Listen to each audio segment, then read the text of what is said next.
Real estate का कोई सवाल पीके सबरवाल। पीके जी बहुत बहुत स्वागत है सर, वेलकम।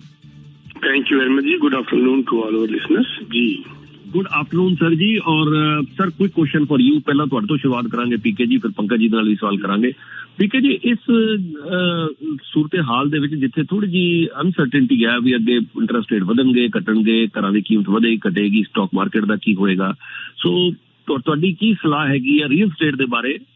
ਜਨਰਲ 3-4 ਕੈਟੇਗਰੀਜ਼ ਪਕੜ ਲੈਣਾ, ਜੇ ਕਿਸੇ ਨੇ ਆਪਣਾ ਘਰ ਖਰੀਦਣਾ ਰਹਿਣ ਲਈ, ਕਿਸੇ ਨੇ ਇਨਵੈਸਟਮੈਂਟ ਲਈ ਕਰ ਲੈਣਾ ਹੈਗਾ, ਕਿਸੇ ਨੇ ਅਪਗ੍ਰੇਡ ਕਰਨਾ ਹੈ, ਕੋਈ ਕੋਂਡੋ 'ਚ ਇਨਵੈਸਟ ਕਰੇ ਜਾਂ ਰਹਿਣ ਲਈ ਕੋਂਡੋ ਖਰੀਦੇ, ਓਵਰਆਲ ਤੁਹਾਡਾ ਜਿਹੜਾ ਵਿਚਾਰ ਲੈਣਾ ਚਾਹਾਂਗੇ।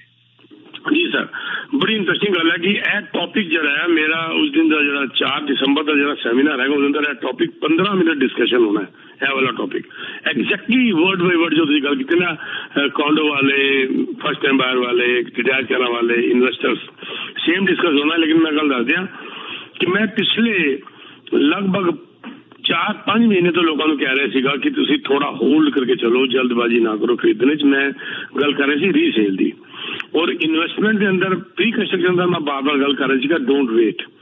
दोनों गल्लां रब के आशीर्वाद नाल सही प्रूव हुई ने, क्योंकि 4 महीने अंदर रीसेल होर थले आ गई है और जिन्होंने प्री कंस्ट्रक्शन बुक नहीं किया सीगा वो होर तेज हो गई, क्योंकि वो घट हो नहीं सकती थी प्री कंस्ट्रक्शन। मैं लॉन्ग क्लोजिंग की गल कर रहा। Now I would strongly recommend कि this is time to hit the market, चाहे तुम फर्स्ट टाइम बायर हो चाहे तुम इन्वेस्टर हो, यह टाइम हिट करना, क्योंकि तुहाडे कोल हुण बॉटम दे कोल तुसीं आ गए हो। बॉटम दे कोल आ गए तुसीं अगर सोच रहे जी मैं बॉटम ते जाके फिर लांगा, तो भाई साहब हुण ते फिर भी सैलर मोटिवेटेड ने, वो तो कोशिश करांगे और तुसीं ठोक हो जाके घर ला लोगे। लेकिन जिस वक्त बॉटम अप होएगा 2 महीने 3 महीने बाद, तो फिर सैलर भी कहेगा जी मैं भी हुण जरा सोच के दांगा, मैं भी क्यों नेगोशिएट करा, मार्केट और उत्ते वाल जाने वाली हैगी, और फिर नेगोशिएशन स्टार्ट हो जाएगी, थोड़ी चॉइस फिर खराब हो जाएगी। This is the time to hit the market and this is the time to hit the market. बस दूसरी कोई गल नहीं हैगी, चाहे तुम प्री कंस्ट्रक्शन में जा रहे हो चाहे तुम रीसेल के अंदर जा रहे हो। पर मैं एक गल जरूर कहांगा बार बार, अगर तुम प्री कंस्ट्रक्शन के अंदर जा रहे हो तो तुम शॉर्ट टर्म क्लोजिंग, खास करके यह बहुत नाजुक टाइम आ चुका है। मैं हमेशा कहना शॉर्ट टर्म क्लोजिंग ठीक नहीं होती, लेकिन इस वक्त खास करके ठीक नहीं होती, क्योंकि अजे सानू 2023 तक की पूरी स्टोरी का नहीं पता। उत्तों जो इंटरस्ट रेट बढ़ रहे हैं वह भी अंत आने वाला है, एंड आने वाला है। सवेरे शो से गल मोंगा जी ये गल कर रहे थे कि भी 7 तारीख को देखो हम लगता है या उसके बाद जनवरी hardly I would say maximum it will go 0.75 तक जाएगा। अब इस majority of people are going for variable, उन्होंने फर्क नहीं पैंता। अगर आज के रेट से लैणगे जब इंटरस्ट बढ़ेगा तो उन्होंने भी बढ़ जाएगा। अगर मैं कोई फिक्स लैंगा तो वह वेरियंस घट जाएगा, वह इन्ना असर नहीं होएगा। It has to come down definitely after a year और by after फर्स्ट हाफ या कह लो सेकेंड हाफ तक थले आना शुरू हो जाएगा। तो I think this is the right time to hit the market जी। ठीक है जी। जी पंकज जी, ਤੁਹਾਡੇ ਕੋਲੋਂ ਪੁੱਛਣਾ ਚਾਹਾਂਗਾ ਕੋਈ ਓਪਰਚੁਨਿਟੀਜ਼ ਜਿਹੜੀਆਂ ਇਸ ਵੇਲੇ ਇਨਵੈਸਟਮੈਂਟ ਵਾਸਤੇ, ਕੋਈ ਸਟਾਕ ਮਾਰਕੀਟ ਦੇ ਵਾਸਤੇ, ਕੋਈ ਉਧਰ ਕੋਈ ਕੀ ਹੈਗਾ ਉੱਥੇ ਹਾਲਾਤ? ਬਿਲਕੁਲ ਹੈਗਾ ਜੀ, ਕਿਉਂਕਿ ਹੁੰਦਾ ਕੀ ਹੈ ਇਸ ਵਿੱਚ ਤੁਸੀਂ ਕੁਐਸਚਨ ਬੜਾ ਸਹੀ ਪੁੱਛਿਆ ਮੇਰੇ ਤੋਂ ਅੱਜ।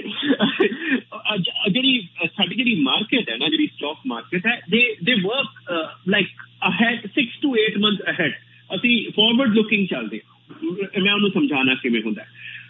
ਮਾਰਚ ਚ ਇਹਨਾਂ ਨੇ ਇੰਟਰਸਟ ਰੇਟ ਵਧਾਣੇ ਸ਼ੁਰੂ ਕੀਤੇ ਨੇ, ਉਸ ਤੋਂ ਬਾਅਦ ਮਾਰਕੀਟ ਗਿਰਨੀ ਸ਼ੁਰੂ ਹੋ ਗਈ। ਜਦ ਉਹਨਾਂ ਨੇ ਹਲੇ ਇੰਟਰਸਟ ਰੇਟ ਵਧਾਇਆ ਸੀ, ਸਾਰਾ ਕੁਝ ਠੀਕ ਚੱਲਦਾ ਪਿਆ, ਲੇਕਿਨ ਮਾਰਕੀਟ ਗਿਰਨੀ ਸ਼ੁਰੂ ਹੋ ਗਈ ਇਹ ਸੋਚ ਕੇ ਕਿ ਇੰਟਰਸਟ ਰੇਟ ਬੜੀ ਤੇਜ਼ੀ ਨਾਲ ਵਧਾਣਗੇ ਜੀ, ਇਨਫਲੇਸ਼ਨ ਵਧੇਗੀ ਜੀ, ਰਿਸੈਸ਼ਨ ਆਏਗਾ ਜੀ, ਜੌਬ ਲॉस ਹੋਣਗੀਆਂ, ਮਾਰਕੀਟ ਗਿਰਦੀ ਚਲੀ ਗਈ।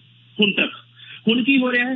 ਹੁਣ ਜਿਵੇਂ ਹੀ ਇਹ ਕਹਿਣਗੇ ਕਿ ਹੁਣ ਇੰਟਰਸਟ ਰੇਟ ਵਧਾ ਲਿੱਤੇ ਨੇ, ਹੁਣ ਅਸੀਂ ਰੁਕਾਂਗੇ, ਅਸੀਂ ਇਨਫਲੇਸ਼ਨ ਨੂੰ ਥੱਲੇ ਆਉਂਦੇ ਹੋਏ ਦੇਖਾਂਗੇ, ਮਾਰਕੀਟ 6-8 ਮਹੀਨੇ ਅਗਾ ਸੋਚੇਗੀ ਉਹ ਅੱਛਾ ਹੁਣ ਇਹ ਇਨਫਲੇਸ਼ਨ ਖਤਮ ਹੋਏਗੀ, ਇਹ ਗਰੋਥ ਸ਼ੁਰੂ ਹੋਵੇਗੀ। ਪਹਿਲਾਂ ਤਾਂ ਉਹ ਸਟਾਕ 'ਚ ਬੈਠਿਆ ਜਾਵੇ, ਉਹ ਮਾਰਕੀਟ 'ਚ ਬੈਠਿਆ ਜਾਵੇ ਜਿਹੜੀ ਕਿ ਮਾਰਕੀਟ ਇਸ ਵੇਲੇ ਥੱਲੇ ਹੈ, ਔਰ 8 ਮਹੀਨੇ ਸਾਲ ਬਾਅਦ ਇਹ ਉੱਪਰ ਆਣੀ ਆਣੀ। ਸੋ ਸਾਡੀ ਜਿਹੜੀ ਮਾਰਕੀਟ ਹੈ ਫਾਰਵਰਡ ਲੁਕਿੰਗ ਹੈ। ਸੋ ਹੁਣ ਉਹ ਟਾਈਮ ਆ ਗਿਆ ਹੈ ਜਿਸ ਲਈ ਆਪਦੇ ਆਪ ਨੂੰ ਪੋਜੀਸ਼ਨ ਕੀਤਾ ਜਾ ਸਕਦਾ ਹੈ। ਉੱਥੇ ਬੈਠਿਆ ਜਾ ਸਕਦਾ ਹੈ। ਜਿਹੜੀਆਂ ਚੀਜ਼ਾਂ ਸਾਨੂੰ ਉੱਠਣ ਦੀ ਉਮੀਦ ਹੈਗੀ ਹੈ, ਜਿਹੜੇ ਕਿ ਲੀਡਰ ਬਣਨਗੇ ਆਉਣ ਵਾਲੇ ਮਾਰਕੀਟ 'ਚ, ਉਹ ਲੀਡਰਸ ਨੂੰ ਹੁਣੇ ਤੋਂ ਪਕੜਿਆ ਜਾ ਸਕਦਾ। ਮੈਂ ਐਕਸਪਲੇਨ ਨਹੀਂ ਕਰਨਾ ਚਾਹੂੰਗਾ ਕਿ ਕੌਣ ਬਣਨਗੇ ਉਹ। ਅਗਰ ਤੁਸੀਂ ਮੇਰੇ ਨਾਲ ਇਨਵੈਸਟ ਕਰ ਰਹੇ ਹੋ ਤਾਂ ਮੈਨੂੰ ਪਤਾ ਹੈ ਮੈਂ ਕਿੱਥੇ ਲੈ ਕੇ ਜਾਣਾ ਹੈ ਤੁਹਾਨੂੰ। ਸੋ ਬੇਸਿਕਲੀ ਅਗਲਾ ਜਿਹੜਾ ਇਹ ਟਾਈਮ ਹੈ ਹੁਣ ਨਵੰਬਰ ਮਿਡ ਤੋਂ ਬਾਅਦ ਜਿਹੜਾ ਵੀ ਰਹਿ ਗਿਆ, ਹੁਣ ਦਸੰਬਰ ਆ ਗਿਆ ਸਟਾਰਟਿੰਗ, ਕਿਉਂਕਿ ਜਨਵਰੀ ਤੋਂ ਨਵਾਂ ਕੁਆਟਰ ਸ਼ੁਰੂ ਹੋ ਜਾਏਗਾ। ਸਾਨੂੰ ਇਹ ਪਤਾ ਚੱਲ ਜਾਏਗਾ 7 ਦਸੰਬਰ ਨੂੰ ਸਾਡੀ ਕੰਟਰੀ 'ਚ ਵੀ, ਔਰ ਦਸੰਬਰ ਮੇਰੇ ਖਿਆਲ ਉਸ ਤੋਂ ਅਗਲੇ ਹਫ਼ਤੇ US ਹੈ। ਸਾਨੂੰ ਇਹ ਸਮਝ ਆਉਣਾ ਸ਼ੁਰੂ ਹੋ ਜਾਏਗਾ ਕਿ ਕੀ ਕਹਿ ਰਹੇ ਹੋ। ਸੋ ਹੁਣ ਜਿਵੇਂ ਡਿਪਟੀ ਗਵਰਨਰ ਦੀ ਸਟੇਟਮੈਂਟ ਆ ਗਈ, ਟਿਫ ਮੁਕੱਲਮ ਅੱਜ ਸਟੇਟਮੈਂਟ ਦੇਣਗੇ। ਸੋ ਉਹਨਾਂ ਨੇ ਹੁਣ ਧੀਰੇ ਧੀਰੇ ਕਹਿਣਾ ਸ਼ੁਰੂ ਕਰ ਦਿੱਤਾ ਹੈ ਕਿ yes we are end of the hiking cycle. So ਉਹ ਚੀਜ਼ਾਂ ਜਿਹੜੀਆਂ ਨੇ ਸ਼ੁਰੂ ਹੋ ਚੁੱਕੀਆਂ ਨੇ। ਸੋ ਆਉਣ ਵਾਲਾ ਜਿਹੜਾ ਟਾਈਮ ਹੈ ਪੋਜੀਸ਼ਨ ਕਰਨ ਦਾ, ਯੈਸ ਕਮਾਵਾਂਗੇ ਅਸੀਂ ਜਾ ਕੇ ਬਾਅਦ 'ਚ, ਲੇਕਿਨ ਪੋਜੀਸ਼ਨ ਹੁਣੇ ਕਰਕੇ ਰੱਖਣਾ ਤਾਂ ਕਿ ਅਸੀਂ 6 ਮਹੀਨੇ ਬਾਅਦ ਕਮਾ ਸਕੀਏ। ਇਹ ਨਾ ਹੋਈਏ ਕਿ ਅਸੀਂ ਉਸਲੇ ਸੋਚੀਏ ਜਦੋਂ ਮਾਰਕੀਟ ਬਿਲਕੁਲ ਟੌਪ ਤੇ ਪਹੁੰਚ ਗਈ ਹੋਵੇ ਤੇ ਫਿਰ ਅਸੀਂ ਕਹੀਏ ਕਿ ਯੈਸ ਅਸੀਂ ਵੀ ਜਾਣਾ, ਫਿਰ ਉਹ ਚੀਜ਼ ਗਲਤ ਹੋ ਜਾਂਦੀ ਹੈ। ਹੁਣੇ ਪੋਜੀਸ਼ਨ ਕਰਨ ਵਾਲੀ ਚੀਜ਼ ਹੈ ਜੀ। ਠੀਕ ਹੈ ਜੀ, ਨੈਕਸਟ ਕਾਲ। ਬਾਕੀ ਚੀਜ਼ਾਂ ਸੌਰੀ ਮੈਂ ਤੁਹਾਨੂੰ ਜਿਵੇਂ ਤੁਸੀਂ ਕਰ ਰਹੇ ਸੀ, ਤੁਸੀਂ ਜਿਹੜੇ ਉਹ ਬਿਲੀਅਨੀਅਰ ਦੀ ਗੱਲ ਕਰ ਰਹੇ ਸੀ ਸਰ, ਪਿਛਲੇ 6 ਮਹੀਨਿਆਂ 'ਚ $1.4 trillion ਲੋਸ ਹੋਇਆ ਟੋਟਲ ਬਿਲੀਅਨੀਅਰ ਦਾ, which is big amount। ਅੱਛਾ, ਤੁਸੀਂ ਇਹ ਦੇਖ ਲਓ ਜੀ, ਦੁਨੀਆ ਭਰ ਦੇ ਵਿੱਚ ਜਿਹਨਾਂ ਲੋਕਾਂ ਨੇ ਪੈਸੇ ਲੂਜ਼ ਕੀਤੇ ਨੇ ਉਹਦੇ 'ਚ ਇਲਨ ਮਸਕ ਨੰਬਰ 1 ਤੇ ਮਾਰਕ ਜ਼ਕਰਬਰਗ ਨੰਬਰ 2 ਤੇ। ਮਤਲਬ ਫੇਸਬੁੱਕ ਔਰ ਟਵਿੱਟਰ ਸੋਸ਼ਲ ਮੀਡੀਆ ਨੂੰ ਸਭ ਤੋਂ ਵੱਡਾ ਲਾਸ ਹੋਇਆ। ਲੇਕਿਨ ਜਿਹੜਾ ਫਾਇਦਾ ਚੱਕਣ ਵਾਲੇ ਗੌਤਮ ਅਦਾਨੀ, ਉਹਨਾਂ ਨੇ ਦੁਨੀਆ 'ਚ ਸਭ ਤੋਂ ਜ਼ਿਆਦਾ ਪੈਸਾ ਬਣਾ ਲਿਆ। ਖੈਰ ਗੱਲ ਕਰਦੇ ਜੀ ਨੈਕਸਟ ਕਾਲ। ਗਿਰੀਸ਼ ਜੀ ਤੁਸੀਂ ਆਉਂਦੇ ਹੋ। ਗਿਰੀਸ਼ ਜੀ को है जी नमस्कार जी। नमस्कार। ये मेरी प्रेडिक्शन है अभी 1% और रेट बढ़ेगा, आधा % अगले महीने, आधा जनवरी में, सॉरी क्वार्टर जनवरी में एंड क्वार्टर मार्च में। पहली चीज ये। दूसरी चीज ये है कि मोगा साहब से ये सवाल है कि मोगा साहब जैसे मान लीजिए कि 4 म्यूचुअल फंड्स हैं A B C D और चारों में ना सब सिमिलैरिटी है कि सभी ने ना बैंक्स में यूटिलिटीज कंपनी में इन्वेस्ट किया हुआ है। अब जो ए है वो हर महीने डिस्ट्रीब्यूशन करता है, बी क्वार्टरली करता है, 3 ईयरली करता है और चौथा करता ही नहीं है। तो ये ऐसा क्यों करते हैं और इनमें से आपकी क्या पसंद है जी? Thank you so much. नहीं देखिए, हाँ जी, होता क्या है कि हर एक जो जब फंड बनाया जाता है ना, तो उसकी एक गाइडलाइंस होती है हमेशा, और जो उसकी जो टीम होती है, एक फंड पे बहुत सारी टीम काम कर रही होती है, 8 9 10 लोग काम कर रहे होते हैं उस पे, उनका एक मैनेजर भी होता है। तो नॉर्मली उनकी अपनी स्टार्टिंग से उन्होंने उस फंड की गाइडलाइंस रखी होती है कि हमने इस तरह से काम करना है और इस तरह से उसको प्रमोट करना है। सो वो अलग अलग तरीके से काम करते हैं और चारों सही है अपनी अपनी जगह पे। मैं ये कहना चाहूंगा। नहीं, जो वो साल के एंड में देता है और जो देता ही नहीं है, वो जो प्रॉफिट है उसका वो किधर कहाँ जाता है वो प्रॉफिट? नहीं, प्रॉफिट देता नहीं है। डिस्ट्रीब्यूशन का मतलब क्या होता है फंड में? फंड में ये है कि अंदर ही दिया, अंदर खरीदा बेचा जाता है चीज।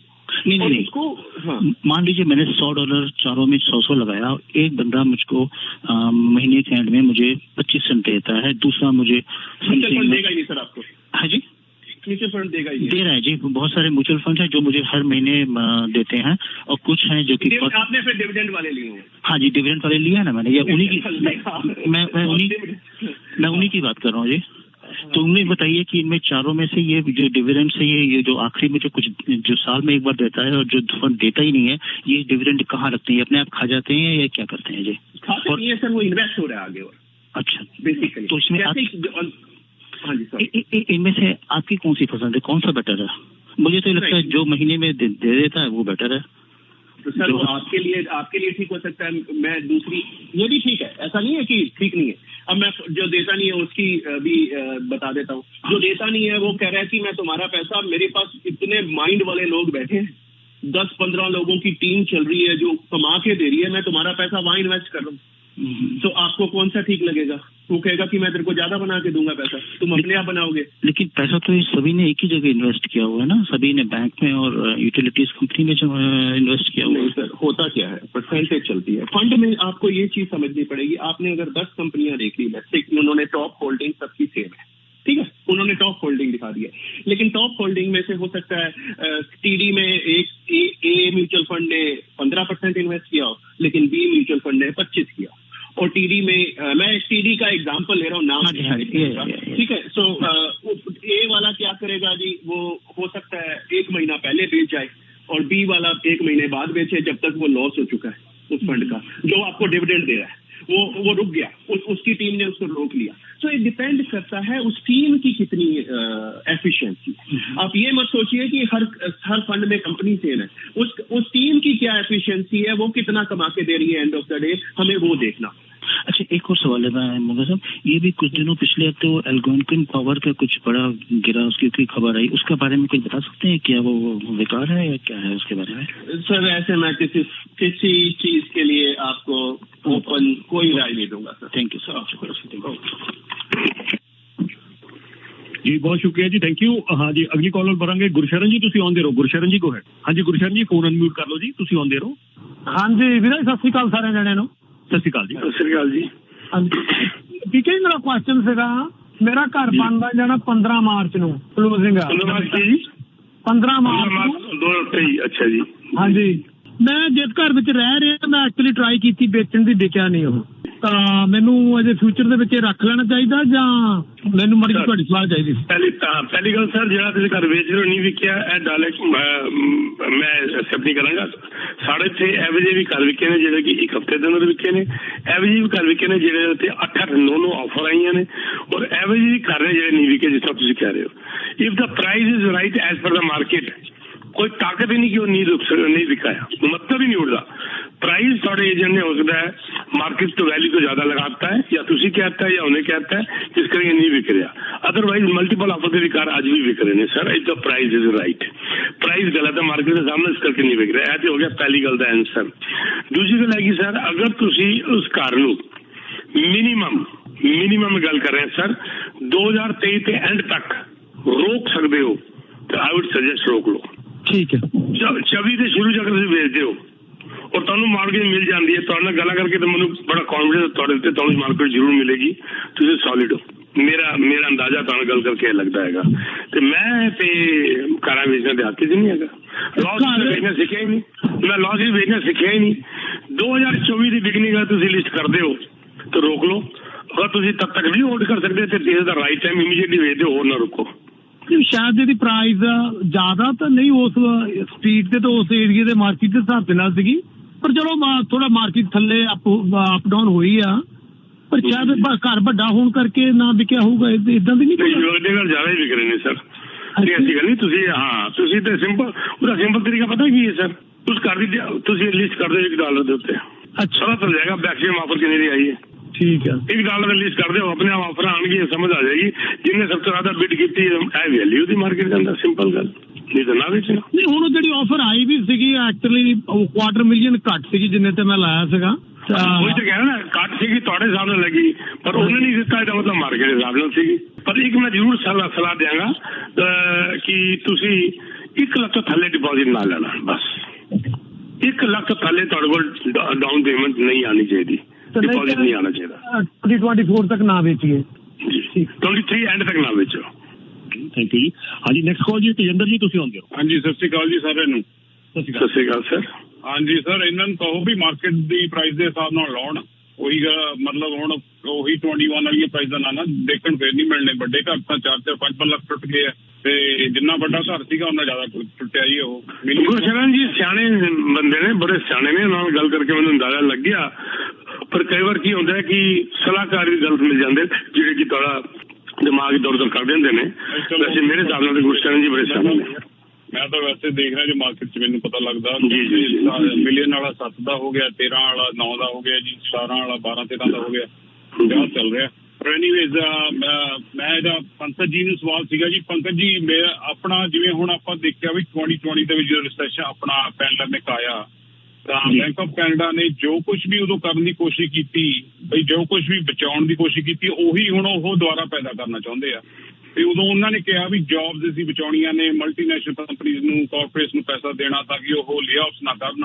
ਤੇ ਹੁਣ ਉਹ ਟੋਟਲੀ ਆਪੋਜ਼ਿਟ ਚਾਹੁੰਦੇ ਆ ਵੀ ਲੇਆਫਸ ਹੋਣੀਆਂ ਚਾਹੀਦੀਆਂ ਨੇ। ਤੇ ਫਿਰ ਆਪਾਂ ਨੂੰ ਨਹੀਂ ਲੱਗਦਾ ਵੀ ਆ 1-2 ਸਾਲ ਦਾ ਜਿਹੜਾ ਗੈਪ ਸੀ ਵਿਚਾਲੇ ਕਾਊਂਟਰ ਇੰਟੂਟਿਵ ਜਿਹਾ ਕੰਮ ਹੋ ਗਿਆ ਤੇ ਮਾਰਕੀਟ ਖਰਾਬ ਕਰਕੇ ਬਹਿ ਗਈ। ਨਹੀਂ ਤਾਂ ਉਦੋਂ ਜੇ ਮਾਰਕੀਟ ਨੂੰ ਆਪਦਾ ਕੰਮ ਕਰਨ ਦੇ ਦਿੰਦੇ, ਸ਼ਾਇਦ ਆਪਾਂ ਨੂੰ ਹੁਣ ਇੰਨੀ ਪ੍ਰੋਬਲਮ ਆਉਂਦੀ ਨਾ ਘਰ ਇੰਨੇ ਮਹਿੰਗੇ ਹੁੰਦੇ, ਨਾ ਲੋਕ ਦੁਖੀ ਹੁੰਦੇ, ਨਾ ਉਹਨਾਂ ਦੀ ਮੌਰਗੇਜਾਂ ਵੱਧਦੀਆਂ, ਨਾ ਇੰਟਰਸਟ ਰੇਟ ਵੱਧਦੇ। What do you think? मैं तेजिंदर जी थोड़ा जिहा डिफर करना चाहांगा रिस्पेक्टफुली, क्योंकि उसने ये जरूरी सीगा, क्योंकि उसने जॉब बचानियां सब नहीं तो असं एडे वड्डे रिसैशन च जांदे कि सानू 5-7 साल संभलना मुश्किल हो जाता। ਹੁਣ ਅਸੀਂ ਰਿਸੈਸ਼ਨ 'ਚ ਨਹੀਂ ਹੈਗੇ, ਹਲੇ ਵੀ ਜੌਬਸ ਚੱਲ ਰਹੀਆਂ ਨੇ, ਹਲੇ ਵੀ ਇਨਕਮ ਆ ਰਹੀ ਹੈ।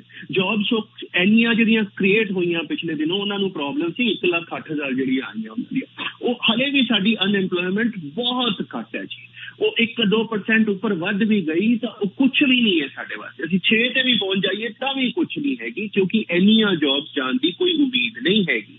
ਸੋ ਔਰ ਜਿਹੜੀ ਫਿਗਰ ਦੀ ਗੱਲ ਕਰ ਰਹੇ ਹਾਂ ਆਪਾਂ, ਜਿਹੜੀ ਦੀ ਰਿਪੋਰਟ ਆਈ ਹੈ, ਸੌਰੀ ਜਿਹੜੇ ਘਰਾਂ ਦੀ ਗੱਲ ਤੁਸੀਂ ਕਰਦੇ ਪਏ ਹੋ, ਦੇਖੋ ਕਲੀਅਰ ਕੱਟ ਲਗਭਗ 6 ਲੱਖ ਦੇ ਕਰੀਬ ਜਿਹੜੇ ਸੀਗੇ 2021 ਚ ਜਿਹੜੇ ਵੇਰੀਏਬਲ ਮੋਰਗੇਜ ਲਿੱਤੇ ਗਏ, ਉਹਦੇ ਤੋਂ 50% ਜਿਹੜੇ ਵੇਰੀਏਬਲ ਮੋਰਗੇਜ ਸੀਗੇ ਉਹ ਲਿੱਤੇ ਗਏ ਨੇ 2021 ਮਿਡ ਤੋਂ ਬਾਅਦ।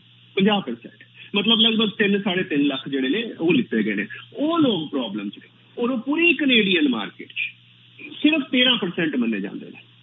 ਸਿਰਫ ਕਹਿ ਰਹੇ ਹਾਂ 13% ਵੀ ਬਹੁਤ ਵੱਡੀ ਫਿਗਰ ਹੁੰਦੀ ਹੈ। 13% ਨੇ ਉਹ ਇਸ ਵੇਲੇ ਜਿਨ੍ਹਾਂ ਨੂੰ ਪੂਰੀ ਕੈਨੇਡੀਅਨ ਮਾਰਕੀਟ ਪ੍ਰੋਬਲਮ ਆ ਗਈ ਹੈ, ਔਰ ਉਹਨਾਂ 13% ਚੋਂ ਇਹ ਮੰਨ ਕੇ ਚੱਲੋ ਕਿ 10% ਇਹਨੂੰ ਵੈਦਰ ਕਰ ਜਾਣਗੇ, 3% ਜਾਂ 4% ਲੋਕ ਹੋਣਗੇ ਜਿਨ੍ਹਾਂ ਨੂੰ ਪ੍ਰੋਬਲਮ ਆ ਜਾਏਗੀ।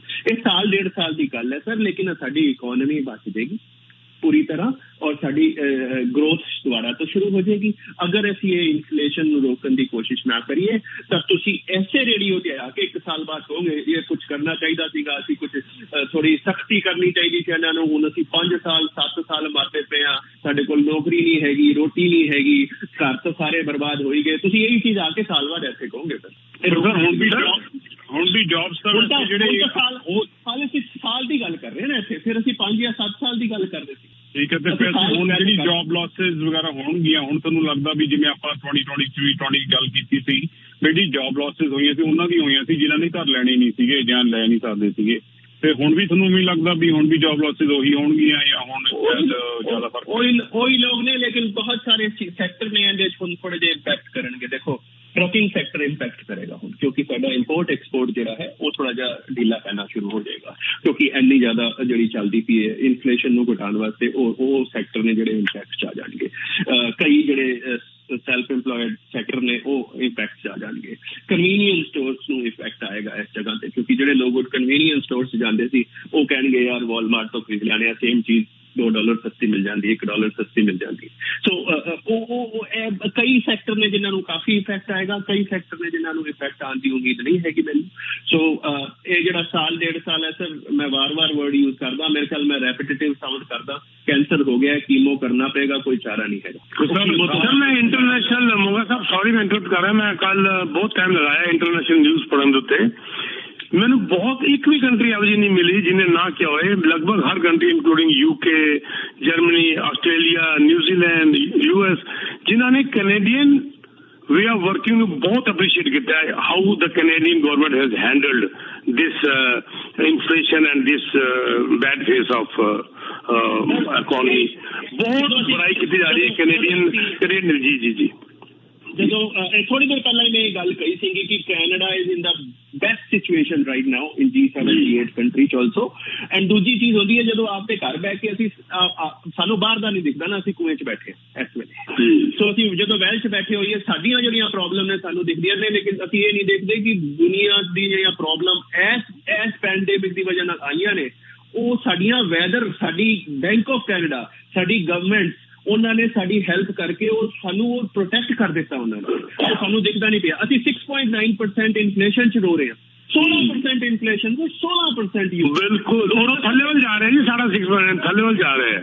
मैं बड़ा प्राउड फील किया कल पढ़ के, हर कंट्री ने बधाई की है कि Canada handled very well, Canada is handling very well.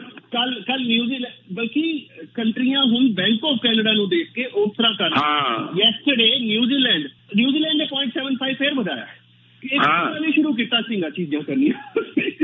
ਇਹ ਕੈਨੇਡਾ ਦੀ ਸੀਗੀ ਕਿ ਪਹਿਲਾਂ ਹੈਂਪਰ ਕਰੋ ਇਹਨੂੰ, ਪਹਿਲਾਂ ਹੀ ਇਹਨੂੰ ਥੱਲੇ ਕਰਨ ਦੀ ਕੋਸ਼ਿਸ਼ ਕਰੋ। ਸੋ ਇਕੋਨਮੀ ਨੂੰ ਜੋ ਸਮਝਦੇ ਨੇ ਉਹ ਚੀਜ਼ ਉਹਨਾਂ ਨੂੰ ਇਹ ਸਮਝ ਆ ਰਹੀ ਹੈ ਚੀਜ਼ ਕੀ ਹੈ, ਇਹ ਵਧੀਆ ਹੋ ਰਿਹਾ। ਇਹਦਾ ਕੋਈ ਇਕੋਨੋਮਿਸਟ ਨਹੀਂ ਹੈ ਸਰ ਦੁਨੀਆ 'ਚ ਇਸ ਵੇਲੇ, ਜਿਵੇਂ PK ਜੀ ਨੇ ਦੱਸਿਆ, ਇਹ ਨਾ ਕਹਿ ਰਿਹਾ ਹੋਵੇ ਕਿ ਇਨਫਲੇਸ਼ਨ ਨੂੰ ਰੋਕਣਾ।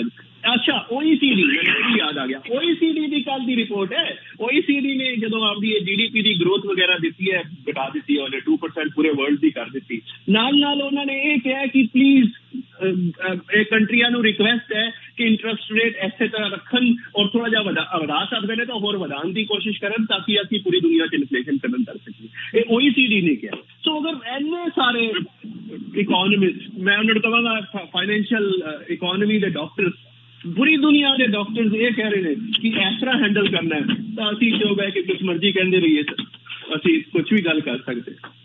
ਅਸੀਂ ਤਾਂ ਕੰਪਾਊਂਡਰ ਵੀ ਕੀ ਕਹਿੰਦੇ ਬਾਹਰ, ਅਸੀਂ ਤਾਂ ਹਸਪੀਟਲ ਦੇ ਬਾਹਰ ਖੜੇ ਸਿਕਿਉਰਿਟੀ ਗਾਰਡ ਆ, ਅਸੀਂ ਤਾਂ ਕੁਝ ਵੀ ਕਹਿ ਸਕਦੇ ਹਾਂ।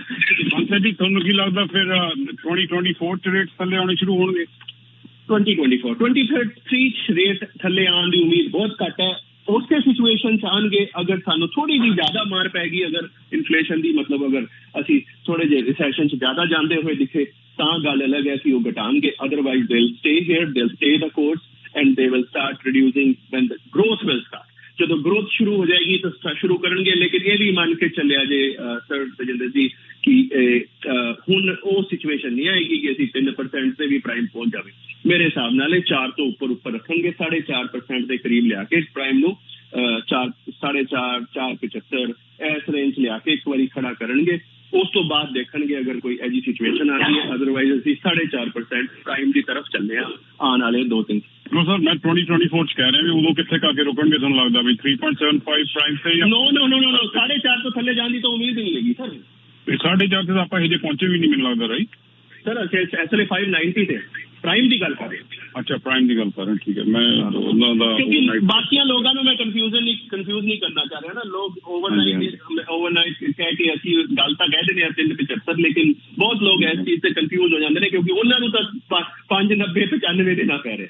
ਉਹ ਸੋਚਦੇ ਨੇ 3.75 ਨਹੀਂ ਸਰ, 4.5% ਪ੍ਰਾਈਮ ਦੀ ਗੱਲ ਕਰ ਰਹੇ। ਠੀਕ ਹੈ ਸਰ। ਮੇਰਾ ਦੂਸਰਾ ਸਵਾਲ ਸੀਗਾ ਪੀਕੇ ਜੀ ਨੂੰ। ਪੀਕੇ ਜੀ ਆਪਣੇ ਫੋਰਡ ਸਾਹਿਬ ਨੇ ਜਿਹੜੀ ਗ੍ਰੀਨ ਬੈਲਟ ਓਪਨ ਕੀਤੀ ਹੈ ਪਿਕਰਿੰਗ ਦੇ ਨੇੜੇ ਘਰ ਬਣਾਉਣ ਲਈ, ਤੇ ਤੁਹਾਨੂੰ ਕੀ ਲੱਗਦਾ ਵੀ ਉਹਨਾਂ ਨੇ ਕਿਹੜੇ ਘਰ ਬਣਨਗੇ ਉੱਥੇ? ਡਿਟੈਚ ਬਣਨਗੇ, ਟਾਊਨਸ ਬਣਨਗੇ, ਕਿਹੜੀ? ਐਸੇ ਨਹੀਂ ਪਤਾ ਜੀ ਸਰ, ਪਰ ਇਹਨਾਂ ਦੀ ਹਾਈ ਡੈਂਸਿਟੀ ਦੀ ਗੱਲ ਚੱਲ ਰਹੀ ਸੀਗੀ। ਫੋਰਡ ਸਾਹਿਬ ਨੇ ਨਹੀਂ ਕੀਤਾ, ਫੋਰਡ ਸਾਹਿਬ ਨੇ ਕੋਆਪਰੇਟ ਕੀਤਾ ਉਸ ਮਿਊਨਿਸਪੈਲਿਟੀ ਨੂੰ और बहुत ज्यादा हाथ मिला गया है। सारी म्यूनसिपैलिटी में वास्ते एग्जाम्पल है। खास करके मैं कहना चाहूँगा ब्रैम्पटन पील रीजन के अंदर जो बैठे हुए ना बिल्कुल अटक के युद्धवीर जी इन्होंने काबू करने लगता है, इन्होंने किसी इंटरव्यू बुला के खिंचन के तां गल बनेगी। फोर्स आपने ओपनली किया कि I am here to cooperate you guys, but ए लोग डिसीजन नहीं ले पा रहे। पर पक्की गल है कि हाई डेंसिटी की गल चल रही है जी, और हाई डेंसिटी बननगे। हाई डेंसिटी मतलब ऐ नहीं है कि जी 20 मंजिल 25 मंजिल, mix of low high range जितना 3 फ्लोर 4 फ्लोर वाले, 3 वाले अर्बन टाउन होम जिन्होंने कहने हैं, टाउन होम कहने, पर वो डिटैच वाले गल छड़ दो, ਉਹ ਛੱਡ ਦੇ। ਠੀਕ ਹੈ। ਪਲੱਸ ਉਹਨਾਂ ਨੇ ਉਹਦੇ ਕੋਈ ਕੰਡੀਸ਼ਨ ਵੀ ਰੱਖੀ ਹੈ ਵੀ 2024 ਤੱਕ ਜਾਂ 2025 ਤੱਕ ਜੇ ਤੁਸੀਂ ਫਿਨਿਸ਼ ਨਹੀਂ ਕਰਦੇ ਤਾਂ ਮੈਂ ਦੁਬਾਰਾ ਗ੍ਰੀਨ ਬੈਲਟ ਦੇ ਵਿੱਚ ਪਾ ਦਾਂਗਾ। ਮੈਨੂੰ ਲੱਗਦਾ ਉਹ ਚੰਗੀ ਗੱਲ ਆ, ਉਹ ਇਹਨਾਂ ਨੂੰ ਬਹੁਤ ਵਧੀਆ ਗੱਲ ਹੈ। ਪੈਨਲਟੀਆਂ ਵੀ ਨਾਲ ਪਾਤੀਆਂ ਸਰ, ਪੈਨਲਟੀਆਂ ਵੀ ਪਾਤੀਆਂ। ਉਹਦੇ ਅੰਦਰ ਉਹਨਾਂ ਨੇ ਕੀ ਕੀਤਾ ਹੈਗਾ ਕਿ ਉਹਨਾਂ ਦਾ ਫੀਸ ਵਗੈਰਾ ਦੀ कहता कि 90 दिन ਦੇ ਅੰਦਰ ਤੁਸੀਂ ਕਲੀਅਰ ਨਹੀਂ ਕੀਤਾ ਤਾਂ ਤੁਹਾਡੀ ਫੀਸ ਹਾਫ ਖਤਮ ਕਰ ਦਿਆਂਗੇ। ਉਸ ਤੋਂ ਬਾਅਦ ਜਿਹਨੂੰ ਕਹਿੰਦੇ ਨੇ ਅਗਰ 120 ਦਿਨ ਤੱਕ ਕਿੰਨੇ ਦਿਨ ਕੀਤੇ ਉਹਦੇ ਬਾਅਦ ਜ਼ੀਰੋ ਕਰ ਦਿਆਂਗੇ, ਤੁਸੀਂ ਫੀਸ ਹੀ ਨਹੀਂ ਲੈ ਸਕਦੇ। ਪਰਮਿਟ ਵਾਲੀ ਫੀਸ ਦੀ ਗੱਲ ਕਰ ਰਿਹਾ ਮੈਂ, ਤੇ ਇਹ ਬਹੁਤ ਸਖਤੀ ਹੈਗੀ ਵਿਚ ਇਜ਼ ਵੈਰੀ ਗੁੱਡ। BC ਨੇ ਵੀ ਉਹਨੂੰ ਫੋਲੋ ਕਰ ਲਿਆ ਜੀ, ਬ੍ਰਿਟਿਸ਼ ਕੋਲੰਬੀਆ ਵੀ ਫੋਲੋ ਕਰ ਰਿਹਾ ਸੇਮ ਚੀਜ਼। ਪੀਲ ਰੀਜਨ ਵੀ ਹੋਣਾ ਚਾਹੀਦਾ ਕਿਉਂਕਿ ਉਹਦੇ ਵੀ ਬਿਲਡਰ ਫਰਨੀਚਰ ਦੇ ਘਰ ਲਈ ਆਪਣੇ ਲੈਂਡ ਲੈ ਕੇ ਬੈਠੇ ਆ ਜ਼ੋਨਿੰਗ ਰੈਜ਼ੀਡੈਂਸ਼ੀਅਲ ਕਰਾ ਕੇ, ਉਹ ਫਿਰ ਘਰ ਵੇਚਦੇ ਬਣਾਉਂਦੇ ਨਹੀਂ ਹੈਗੇ ਤੇ ਲੈਂਡ ਬੈਂਕ ਹੁੰਦਾ ਰਹਿੰਦਾ ਤੇ ਆਰਟੀਫੀਸ਼ੀਅਲ ਡਿਮਾਂਡ ਕ੍ਰੀਏਟ ਕਰ ਰਹੇ ਨੇ ਜੀ। ਆਰਟੀਫੀਸ਼ੀਅਲ ਡਿਮਾਂਡ ਬਿਲਕੁਲ ਠੀਕ ਕਹਿ ਰਹੇ ਤੇ ਇਟ ਫੋਲੋਜ਼ ਥਰੂ। ਚਲੋ ਦੇਖਦੇ ਹਾਂ ਬਾਕੀ 2025 ਦੀ ਆਈ ਲੋ ਹੁਣ ਬਸ 2-3 ਸਾਲ ਹੀ ਰਹਿ ਗਏ। ਜੀ ਚਲੋ ਠੀਕ ਹੈ ਸਰ, ਥੈਂਕ ਯੂ। ਠੀਕ ਹੈ ਜੀ, ਥੈਂਕ ਯੂ ਸੋ ਮਚ ਜੀ। ਹਾਂਜੀ ਨੈਕਸਟ ਕਾਲ ਜੀ ਸੁਖਵਿੰਦਰ ਜੀ, ਤੁਸੀਂ ਆਉਂਦੇ ਹੋ। ਸੁਖਵਿੰਦਰ ਜੀ ਗੋ ਹੈਡ। ਸਤਿ ਸ਼੍ਰੀ ਅਕਾਲ ਜੀ। ਸਤਿ ਸ਼੍ਰੀ ਅਕਾਲ ਸਰ। ਸੁਪਰਵਾ ਸਾਹਿਬ ਜਿੱਦਾਂ ਗੱਲ ਕਰ ਰਹੇ ਸੀਗੇ ਇਨਫਲੇਸ਼ਨ ਨੂੰ ਘਟਾਉਣ ਦੇ ਲਈ ਗਵਰਨਮੈਂਟ ਰੇਟਸ ਵਧਾ ਰਹੀ ਹੈ, ਬਿਲਕੁਲ ਠੀਕ, ਐਪਰੀਸ਼ੀਏਟ ਵੀ ਕੀਤਾ ਜਾ ਰਿਹਾ ਸਾਰੇ ਪਾਸੇ। ਪਰ ਇੱਕ ਚੀਜ਼ ਵਿੱਚ ਬੜੀ ਇਹ ਵੀ ਨਾਲੋਂ ਨਾਲ ਹੀ ਚੱਲ ਰਿਹਾ ਕੰਮ ਕਿ ਮੌਰਗੇਜ ਦਾ ਜੇ ਗੱਲ ਕੀਤੀ ਜਾਏ ਰੀਅਲ ਸਟੇਟ ਨੂੰ ਲੈ ਕੇ ਪਾਰਟੀਕੂਲਰਲੀ, ਤੇ ਬੜਾ ਬੁਰਾ ਹਾਲ ਆ ਕੈਨੇਡਾ ਦਾ। ਯੂਰਪੀਅਨ ਯੂਨੀਅਨ ਨਾਲੋਂ ਵੀ ਥੱਲੇ ਆ ਕੰਮ, ਔਰ ਹੈਲਥ ਕੇਅਰ ਵਿੱਚ ਵੀ ਬਹੁਤ ਅਸੀਂ G20 ਕਹਿ ਲਓ ਜਾਂ G7 ਵਿੱਚ ਅਸੀਂ ਥੱਲੜੇ ਲੈਵਲ ਤੇ ਹਾਂ। ਔਰ ਇਹ ਬੜੀ ਸਟ੍ਰੈਸਫੁਲ ਪੋਜੀਸ਼ਨ ਹੈਗੀ ਆ ਕਿਉਂਕਿ ਕੈਨੇਡਾ ਦੇ ਵਿੱਚ ਜਿਹੜਾ ਮੌਰਗੇਜ ਹਾਊਸਿੰਗ ਮੌਰਗੇਜ ਦਾ ਕ੍ਰਾਈਸਿਸ ਕਾਫੀ ਬੈਡ ਹੈਗਾ, ਭਾਵੇਂ ਉੱਥੇ ਇਨਫਲੇਸ਼ਨ ਜ਼ਿਆਦਾ ਆ। ਪਰ ਇਹ ਜੇ ਸਾਡੀ ਇਨਫਲੇਸ਼ਨ ਨੂੰ ਉਹਦੇ ਨਾਲ ਐਡ ਕੀਤਾ ਜਾਏ ਤਾਂ ਸਾਡੀ ਪੋਜੀਸ਼ਨ ਵੀ ਕੋਈ ਬੈਟਰ ਨਹੀਂ ਹੈਗੀ ਉਹਨਾਂ ਨਾਲੋਂ। जी मैं छोटा सा एग्जांपल देना सर, मैं छोटा एग्जांपल देना ਤੁਹਾਡੀ ਗੱਲ ਅੱਗੇ ਕੰਟੀਨਿਊ ਕਰਾਂਗਾ। ਹਾਂ, ਯੂਰਪੀਅਨ ਲੋਕਾਂ ਨੂੰ ਹਾਊਸਿੰਗ ਦਾ ਸਟ੍ਰੈਸ ਘੱਟ ਆ, ਉਹਨਾਂ ਨੂੰ ਦੂਜੇ ਪਾਸੇ ਮਹਿੰਗਾਈ ਜ਼ਿਆਦਾ ਆ, ਤੇ ਕੰਬਾਈਨਡ ਕਰਕੇ ਦੇਖ ਲਓ ਉਹਦੇ ਚ ਦੋਨੇ ਮਾੜੀ ਹਾਲਤ ਵਿੱਚ ਆ। ਉਹ ਤੀਸਰੀ ਇੱਕ ਜਿਹੜੀ ਚੀਜ਼ ਦੀ ਗੱਲ ਨਹੀਂ ਕਰ ਰਹੇ ਆਪਾਂ, ਕਿਉਂਕਿ ਫੈਕਟਰ ਇਹ ਇਕੱਲਾ ਨਹੀਂ ਹੈਗਾ, ਇੱਕ ਹੋਰ ਬਹੁਤ ਇੰਪੋਰਟੈਂਟ ਫੈਕਟਰ ਆ। ਇਕੱਲਾ ਤੁਸੀਂ ਰੇਟ ਵਧਾਉਣ ਦੇ ਨਾਲ ਇੱਕ ਚੀਜ਼ ਤੇ ਅਸਰ ਨਹੀਂ ਹੁੰਦਾ, ਉਹ ਹੈਗਾ ਪੈਟਰੋਲੀਅਮ ਤੇ ਗੈਸਿਸ ਜਾਂ ਹੋਰ ਇਹ ਜਿਹੜਾ ਸਟੱਫ ਹੈਗਾ, ਉਹਦੇ ਉੱਤੇ ਜਿਹੜਾ ਇਹ ਪ੍ਰੋਗਰਾਮ ਚੱਲ ਰਿਹਾ, ਲੜਾਈ ਜਿਹੜੀ ਚੱਲ ਰਹੀ ਆ, ਉਹਦਾ ਬਹੁਤ ਵੱਡਾ ਅਸਰ ਆ।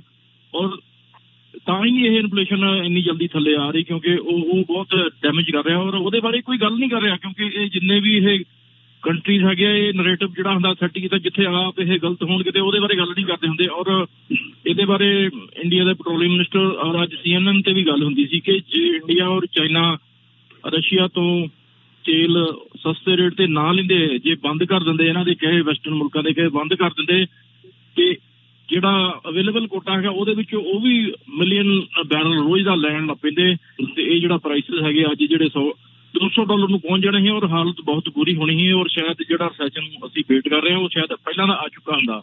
ਔਰ ਕਹਿਣ ਦਾ ਮੇਰਾ ਮਤਲਬ ਇਹ ਆ ਕਿ ਜਿਹੜੇ ਆਇਲ ਐਂਡ ਜਿਹੜਾ ਹੋਰ ਚੀਜ਼ਾਂ ਹੈਗੀਆਂ ਜਿਹੜੀਆਂ ਬਲੌਕ ਹੋਈਆਂ ਪਈਆਂ, ਉਹਦੇ ਉੱਤੇ ਗੱਲ ਕਰਨ ਦੀ ਲੋੜ ਆ, ਉਹਦੇ ਬਾਰੇ ਕੋਈ ਨਹੀਂ ਗੱਲ ਕਰਦਾ। ਔਰ ਇੱਕ ਕੁਐਸਚਨ ਸਰ, ਮੈਂ ਮੰਗਾ ਸਾਹਿਬ ਇੱਕ ਗੱਲ ਕਰਨਾ ਚਾਹੂੰਗਾ। ਮੈਂ ਇੱਕ ਉਹਨਾਂ ਨੂੰ ਲਾਈਨਰ ਕਹਿ ਰਿਹਾ, ਉਹਨਾਂ ਨੇ ਕਿਹਾ ਸੀ the Canadians are handling, the Canadian government are handling the situation very wisely. ਉਹਨਾਂ ਨੇ ਇਹ ਤੇ ਕਿਹਾ ਹੀ ਨਹੀਂ ਕਿ ਘਰਾਂ ਦੇ ਅੰਦਰ ਇਹ ਪੰਗਾ ਆ ਰਿਹਾ ਤੇ ਇਨਫਲੇਸ਼ਨ ਅੰਦਰ ਇਹ ਹੋ ਰਿਹਾ ਤੇ ਜੌਬ ਦੇ ਅੰਦਰ ਇਹ ਹੋ ਰਿਹਾ, ਤੇ ਉਹਨਾਂ ਨੇ ਕਿਹਾ they are handling very nicely. ਉਹਨਾਂ ਨੇ ਇਹ ਵਧਾਈ ਕੀਤੀ। ਦੂਜੀ ਗੱਲ ਹੈ ਸਰ, ਦੇਖੋ ਇੱਕ ਬੰਦਾ ਜਿਹਦੇ ਕੋਲ ਆਲਰੇਡੀ ਕੁਸ਼ਨ ਹੈਗਾ, ਈਲਨ ਮਸਕ ਦੀ ਗੱਲ ਕੀਤੀ, ਉਹਦਾ 100 ਬਿਲੀਅਨ ਘਟ ਗਿਆ। ਇੱਕ ਆਮ ਆਦਮੀ ਦਾ 100 ਮਿਲੀਅਨ ਘਟ ਜਾਏ ਜਾਂ 1 ਮਿਲੀਅਨ ਘਟ ਜਾਏ, ਉਹ ਬੈਂਕਰਪਟ ਹੋ ਜਾਏਗਾ। 1 ਲੱਖ ਘਟ ਜਾਏ, ਬੈਂਕਰਪਟ ਹੋ ਜਾਏਗਾ। ਡਿਪੈਂਡ ਕਰਦਾ ਕਿ ਕਿਹਦੀ ਕੀ ਸਿਚੁਏਸ਼ਨ ਹੈ ਔਰ ਕਿੰਨਾ ਕਿਹਨੂੰ ਅਸਰ ਹੋ ਰਿਹਾ ਹੈਗਾ, ਉਹਦੇ ਤੇ ਗੱਲ ਹੋ ਰਹੀ ਸੀਗੀ ਜੀ। ਇੱਕ ਚੀਜ਼ ਮੈਂ ਤੁਹਾਡੇ ਤੋਂ ਪੁੱਛਣਾ ਚਾਹ ਰਿਹਾ ਸਰ, ਮੈਂ ਤੁਸੀਂ ਕੁਐਸਚਨ ਪੁੱਛ ਰਹੇ ਸੀ ਨਾ ਵੀ ਇੰਡੀਆ ਔਰ ਚਾਈਨਾ ਨੂੰ ਫੋਰਸ ਕੀਤਾ ਜਾਏ ਕਿ ਉਹ ਫੋਰਸ ਕੀ ਕੀਤਾ ਜਾਏ, ਵੈਸਟਰਨ ਦੇ ਕਹਿਣ ਤੇ ਉਹ ਆਇਲ ਲੈਣਾ ਬੰਦ ਕਰ ਦੇਵੇ ਤਾਂ ਸਾਰਾ ਕੁਝ ਠੀਕ ਹੋ ਜਾਂਦਾ। ਤੁਸੀਂ ਉਹਨੇ ਪੁੱਛਿਆ ਨਹੀਂ, ਮੈਂ ਕਹਿੰਦਾ ਖਰਾਬ ਹੋ ਜਾਂਦਾ। ਮੈਂ ਕਹਿੰਦਾ ਜੇ ਉਹ ਤੇਲ ਨਾ ਲੈਂਦਾ, ਜੇ ਇਹਨਾਂ ਦੇ ਆਖੇ ਲੱਗਦਾ ਤੇਲ ਲੈਣਾ ਬੰਦ ਕਰ ਦਿੰਦਾ, ਸਿਚੁਏਸ਼ਨ ਬਸਟ ਹੋ ਜਾਣੀ ਸੀ। ਹਾਂ, ਮੈਂ ਉਹੀ ਕਹਿ ਰਿਹਾ ਨਾ, ਉਹੀ ਤੁਸੀਂ ਸੋਚਦੇ ਹੋ ਚਾਈਨਾ ਜਾਂ ਇੰਡੀਆ ਸੁਣੇਗਾ ਵੈਸਟਰਨ? ਦੇਖੋ ਇਹ ਤਾਂ ਹੁਣ ਡਿਪੈਂਡ ਕਰਦਾ ਸੁਣੇਗਾ ਨਹੀਂ। ਅਸੀਂ ਇੱਥੇ ਰੇਡੀਓ ਤੇ ਆਮ ਲੋਕਾਂ ਦੀ ਗੱਲ ਕਰੀਏ ਵੀ ਉਹਨਾਂ ਨੂੰ ਮੋਰਗੇਜ ਹੈ, ਪ੍ਰੋਬਲਮ ਹੈ, ਇਕੋਨਮੀ 'ਚ ਕੀ ਹੋ ਰਿਹਾ ਉਹਨਾਂ ਨੂੰ ਦੱਸੀਏ, ਜਾਂ ਅਸੀਂ ਉਹ ਮੁੱਦੇ ਲੈ ਕੇ ਬਹਿ ਜਾਈਏ ਜਿਸ 'ਚ ਨਹੀਂ। ਮੈਂ ਪਤਾ ਕੀ ਕਹਿ ਰਿਹਾ ਮੋਗਾ ਸਾਹਿਬ, ਕੁਝ ਕਰ ਹੀ ਨਹੀਂ ਸਕਦੇ। ਮੈਂ ਕਹਿ ਰਿਹਾ ਕਿ ਜੇ ਤੇਲ ਦੇ ਉੱਤੇ ਇੰਨਾ ਚੱਕਰ ਨਾ ਪਾਉਂਦੇ ਤੇ ਸ਼ਾਇਦ ਇਹ ਪ੍ਰੋਬਲਮ ਨਾ ਆਉਂਦੀ। ਤੁਸੀਂ ਤੇਲ ਨੂੰ ਆਇਲ ਨੂੰ ਇੱਕ ਬਰਤਨ ਨਾ ਬਣਾਉਂਦੇ, ਰਹਿਣ ਦਿੰਦੇ ਉਹਨੂੰ ਉਦਾਂ ਹੀ ਐਜ਼ ਇਟ ਇਜ਼, ਤੇ ਕਿਸੇ ਹੋਰ ਨਹੀਂ। ਹਾਂਜੀ, ਸੋਲਵ ਕਿਵੇਂ ਕਰੀਏ ਹੁਣ ਤੁਸੀਂ ਦੱਸੋ? ਸੋਲਵ ਤਾਂ ਜਿਹੜੇ ਮੁਲਕਾਂ ਨੇ ਇਹ ਸਾਰਾ ਐਮਬਾਰਗੋ ਕ੍ਰੀਏਟ ਕੀਤਾ ਉਹੀ ਕਰ ਸਕਦੇ ਆ। ਤੁਸੀਂ ਤੇਲ ਦੇ ਉੱਤੇ ਸੈਂਕਸ਼ਨਸ ਲਾਈਆਂ ਉਹਨਾਂ ਮੁਲਕਾਂ ਉੱਤੇ, ਉਹ ਤੁਸੀਂ ਉਹਨਾਂ ਨੂੰ ਈਜ਼ ਆਊਟ ਕਰੋ ਤਾਂ ਕਿ ਤੇਲ ਦੀ ਸਪਲਾਈ ਨਾਰਮਲ ਹੋਵੇ, ਰੇਟ ਘਟਣ, ਔਰ ਸਾਰੇ ਮੁਲਕਾਂ ਵਿੱਚ ਇਹ ਜਿਹੜੀ ਸਟੈਸਟਿਟੀ ਉਹ ਥੱਲੇ ਆਵੇ। ਔਰ ਜਿਹੜਾ ਫੂਡ ਔਰ ਕਮੋਡਿਟੀ ਜਿਹੜੀਆਂ ਫਰਟੀਲਾਈਜ਼ਰ ਨਹੀਂ ਮਿਲ ਰਹੀ, ਫੂਡ ਨਹੀਂ ਮਿਲ ਰਹੀ, ਸਾਰੇ ਯੂਰਪ ਦੇ ਵਿੱਚ ਫਰਟੀਲਾਈਜ਼ਰ ਦਾ ਕ੍ਰਾਈਸਿਸ ਆ, ਕਿਉਂਕਿ ਗੈਸ ਵੇਸਟ ਉਹ ਫਰਟੀਲਾਈਜ਼ਰ ਹੈਗੀਆਂ, ਉਹ ਗੈਸ ਕਰਕੇ ਉਹ ਬਣਨ ਪ੍ਰੋਡਕਸ਼ਨ ਨਹੀਂ ਆ ਰਹੀ, ਉਹ ਸਾਰਾ ਐਗਰੀਕਲਚਰ ਦਾ ਸਟ੍ਰੈਸ ਵਿੱਚ ਆ। ਔਰ ਹੋਰ ਕਈ ਤਰ੍ਹਾਂ ਦਾ ਕੋਲ ਦੀ ਸਪਲਾਈ ਜਿਹੜੀ ਉਹ ਸਟ੍ਰੈਸ, ਇਹਦੇ ਨਾਲ ਇਹ ਬਹੁਤ ਵੱਡੀਆਂ ਆਈਟਮਸ ਹੈਗੀਆਂ ਜਿਹਦੇ ਨਾਲ ਕਿ ਇੱਕ ਬਹੁਤ ਪ੍ਰਾਈਸ ਰਾਈਜ਼ ਹੋ ਰਿਹਾ ਸਾਰੇ ਵਰਲਡ ਵਿੱਚ। ਸਰ ਮੈਂ ਤੁਹਾਨੂੰ ਦੱਸ ਦਿਆਂ, ਪੋਟੈਸ਼ੀਅਮ ਫਰਟੀਲਾਈਜ਼ਰ 'ਚ ਯੂਜ਼ ਹੁੰਦਾ ਜੀ, ਠੀਕ ਹੈ। ਸਭ ਤੋਂ ਵੱਡਾ ਸਪਲਾਇਰ ਪੋਟੈਸ਼ੀਅਮ ਦਾ ਯੂਕਰੇਨ ਹੈ ਸਰ ਇਸ ਵੇਲੇ, ਠੀਕ ਹੈ। ਉਹ ਪੋਟੈਸ਼ੀਅਮ ਅਸੀਂ ਵੀ ਬਹੁਤ ਸਪਲਾਈ ਕਰਦੇ ਹਾਂ, ਉਹ ਸਪਲਾਈ ਕਰਦੇ ਨੇ ਬਹੁਤ ਵੱਡੇ। ਸੋ ਉਹ ਪੋਟੈਸ਼ੀਅਮ ਨਹੀਂ ਪਹੁੰਚ ਪਾ ਰਿਹਾ, ਉਹ ਯੂਕਰੇਨ ਔਰ ਉਹਦੀ ਰਸ਼ੀਆ ਦੀ ਲੜਾਈ ਚੱਲਦੀ ਪਈ ਹੈ। ਹੁਣ ਕੀ ਕੀਤਾ ਜਾਵੇ? ਦੇਖੋ ਉਹਦੇ ਵਿੱਚ ਕੀਤਾ ਇਹ ਜਾਵੇ ਕਿ ਤੁਸੀਂ ਉਹਦੀ ਤੇ ਗੱਲ ਕਰ ਲਈ, ਨਾਲ ਗੈਸ ਦਾ ਸਭ ਤੋਂ ਵੱਡਾ ਜਿਹੜਾ ਸਪਲਾਈ, ਚਲੋ ਗੈਸ ਨਹੀਂ ਸਰ, ਰਸ਼ੀਆ ਹੈਗਾ, ਕੀ ਕਰੀਏ ਹੁਣ ਦੱਸੋ? ਉਹਨੂੰ ਗੈਸ ਨੂੰ ਕਿਉਂ ਬੰਦ ਕੀਤਾ ਗਿਆ? ਗੈਸ ਨੂੰ ਚੱਲਣ ਦੋ, ਉਹ ਗੈਸ ਦੇ ਨਾਲ ਫਰਟੀਲਾਈਜ਼ਰ ਦੀ ਜਿਹੜੀ ਸਪਲਾਈ ਉਹ ਈਜ਼ ਆਊਟ ਹੋਊਗੀ। ਗੈਸ ਤੋਂ ਹੀ ਫਰਟੀਲਾਈਜ਼ਰ ਬਹੁਤ ਸਾਰੇ ਬਣਦੀ ਆ। ਸਰ ਮੈਂ ਕਹਿ ਰਿਹਾ ਯੂਕਰੇਨ 'ਚ ਪੋਟੈਸ਼ੀਅਮ ਬਣਦਾ ਹੈ, ਯੂਕਰੇਨ ਤੋਂ ਪੋਟੈਸ਼ੀਅਮ ਨਹੀਂ ਆ ਪਾ ਰਿਹਾ। ਠੀਕ ਹੈ, ਉੱਥੋਂ ਨਹੀਂ ਆ ਰਿਹਾ, ਉਹਦਾ ਤਾਂ ਕੁਝ ਨਹੀਂ ਕੀਤਾ ਜਾ ਸਕਦਾ। ਲੇਕਿਨ ਜਿਹੜੀ ਚੀਜ਼ ਫਰਟੀਲਾਈਜ਼ਰ ਤਾਂ ਬਣੇਗਾ ਹੀ ਨਹੀਂ, ਫਿਰ ਫਰਟੀਲਾਈਜ਼ਰ ਨਹੀਂ ਬਣੇਗਾ। ਨਹੀਂ, ਫਰਟੀਲਾਈਜ਼ਰ ਕੱਲਾ ਪੋਟੈਸ਼ੀਅਮ ਥੋੜਾ ਹੈਗਾ, ਫਰਟੀਲਾਈਜ਼ਰ ਫਾਸਫੋਰਸ ਵੀ ਹੈਗਾ, ਹੋਰ ਵੀ ਬੜਾ ਕੁਝ ਹੈਗਾ ਫਰਟੀਲਾਈਜ਼ਰ ਵਿੱਚ। ਫਰਟੀਲਾਈਜ਼ਰ ਵਿੱਚ ਕਈ ਚੀਜ਼ਾਂ ਹੁੰਦੀਆਂ, ਔਰ ਫਰਟੀਲਾਈਜ਼ਰ ਦਾ ਮੈਕਸਿਮਮ ਜਿਹੜੀ ਸਪਲਾਈ ਹੈ ਉਹ ਗੈਸ ਵੇਸਟ ਹੋਣ ਕਰਕੇ ਉਹ ਬਹੁਤ ਜ਼ਿਆਦਾ ਇਫੈਕਟ ਕਰਦੀ ਆ, ਜਿਹੜੀ ਕਿ ਰਸ਼ੀਆ ਤੋਂ ਆਉਂਦੀ ਬਹੁਤ ਜ਼ਿਆਦਾ। ਇਹ ਨਹੀਂ ਕਿ ਕੱਲੀ ਉੱਥੋਂ ਹੀ ਆਉਂਦੀ, ਹੋਰ ਵੀ ਹੈਗੇ, ਪਰ ਉਹਦੇ ਨਾਲ ਬਹੁਤ ਜ਼ਿਆਦਾ ਇੱਕ ਇੰਫਰਾਸਟ੍ਰਕਚਰ ਬਣਿਆ ਹੋਇਆ। ਚਲੋ ਠੀਕ ਹੈ ਸਰ, ਤੁਸੀਂ ਸਹੀ ਹੋ ਸਰ। ਬਸ ਅਸੀਂ ਤਾਂ ਇਹ ਗੱਲ ਕਰ ਰਹੇ ਸੀ ਮੁੱਦੇ ਸੋਲਵ ਕਿਵੇਂ ਕੀਤੇ ਜਾਣ। ਮੈਂ ਵੀ ਉਹੀ ਕਰ ਰਿਹਾ ਕਿ ਉਹਨਾਂ ਮੁੱਦਿਆਂ ਦੇ ਤੋਂ ਡਾਇਵਰਟ ਕੀਤਾ ਜਾ ਰਿਹਾ। ਟੈਂਸ਼ਨ ਜਿਹੜੀ ਆ ਉਹ ਇਨਫਲੇਸ਼ਨ ਜਿਹੜੀ ਇਧਰੋਂ ਗੱਲ ਕੁੱਟਿਆ ਜਾ ਰਿਹਾ ਕਿ ਜਿਹੜਾ ਦੂਜਾ ਫੈਕਟਰ ਉਹਨੂੰ ਟੱਚ ਨਹੀਂ ਕੀਤਾ ਜਾ ਰਿਹਾ। ਮੈਂ ਤਾਂ ਇਹ ਕਹਿ ਰਿਹਾ। ਥੈਂਕ ਯੂ ਜੀ। ਮੈਂ ਥੈਂਕ ਯੂ ਜੀ। ਹਾਂਜੀ, ਅਗਲੀ ਕਾਲ। ਹਾਂਜੀ, ਅਗਲਾ ਕੁਐਸਚਨ ਹੈ ਜੀ ਰਿਸ਼ੀ ਸਾਹਿਬ ਦਾ। ਪੀਕੇ ਜੀ ਤੁਹਾਡੇ ਲਈ ਸਵਾਲ ਹੈ। Question for PK sir. As per the current report, 50% of the household will cross their mortgage trigger rate. So those people will be paying interest only on their mortgage payment. Yes. What will be the short-term and long-term effect of it? Rishi Saab da sawal. Nothing. I think short term ਤੇ ਇਹੀ ਹੈਗਾ ਕਿ ਉਹਨਾਂ ਨੂੰ relief ਮਿਲੇਗਾ। Trigger rate ਦੇ ਬਾਅਦ ਉਹਨਾਂ ਦੀ ਕਿਸ਼ਤ ਵਧਣੀ ਬੰਦ ਹੋ ਜਾਏਗੀ ਮੇਰੇ ਹਿਸਾਬ ਨਾਲ, ਔਰ ਉਹ ਫਿਰ ਇੰਟਰਸਟ ਹੀ ਦਿੰਦੇ ਰਹਿਣਗੇ। ਮੂਲ ਨਹੀਂ ਉਤਰੇਗਾ, ਪਰ ਟਾਈਮਿੰਗ ਤੇ ਪ੍ਰੋਬਲਮ ਖਤਮ ਹੋਈ ਨਾ। ਜਿੱਦਾਂ ਮੰਨ ਲਓ ਇੱਕ ਬੰਦੇ ਨੇ ਕੋਈ ਕਰਜ਼ਾ ਦੇਣਾ ਕਿਸੇ ਦਾ, ਉਹ ਨਹੀਂ ਦੇ ਪਾ ਰਿਹਾ, ਔਰ ਜਿਹਨੇ ਲੈਣਾ ਹੈ ਉਹ ਕਹਿੰਦਾ ਚੱਲ ਯਾਰ ਤੈਨੂੰ ਮੈਂ ਮਹੀਨੇ ਦਾ ਟਾਈਮ ਹੋਰ ਦੇ ਦੇਣਾ, ਤੇ ਉਹਨੂੰ ਬੜਾ ਰਿਲੀਫ ਮਿਲਦਾ ਹੈ ਨਾ।